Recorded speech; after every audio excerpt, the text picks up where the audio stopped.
વસ્ત્રાલ ગામમાં આવેલું સુખરાઈ મહાદેવ મંદિરના પ્રાંગણમાં જન સમૃદ્ધિ ફાઉન્ડેશન ચેરિટેબલ ટ્રસ્ટના ટ્રસ્ટી ભાવનાબેન જોશી તેમજ સેવાભાવી સંસ્થાના કાર્યકરો દ્વારા આજ રોજ અબોલ જીવ બચાવવા અભિયાન અંતર્ગત પક્ષીઓને ચણ નાખવામાં આવી હતી।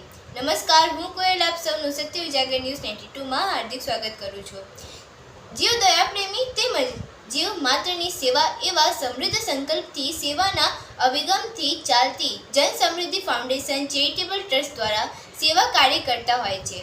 વધુ વિગત આપતા ભાવનાબેન જોશી સ્થાપકે જણાવ્યું હતું કે ચોમાસામાં બરસતા વરસાદમાં સેવાભાવી લોકો પક્ષીઓને જમવાનું ચબૂતરાઓ ચણ નાખવા આવે છે, એ પલળી જતી હોય છે। આજ રોજ અબોલ જીવ પક્ષીઓને સહેલાઈથી ચડાવવા માટે ચણ મળી આજનો આ કાર્યક્રમ વસ્ત્રાલ ગામ સુખરાઈ મહાદેવ મંદિરના પ્રાંગણમાં આયોજન કરવામાં આવ્યું હતું। આવા તમામ જાણકારીઓ પ્રાપ્ત કરવા માટે અમારા ચેનલ સત્ય ઉજાગર ન્યૂઝ 92ને લાઇક, શેર, સબસ્ક્રાઇબ અને કમેન્ટ કરવાનું ના ભૂલતા। ધન્યવાદ। જય હિન્દ, જય ભારત।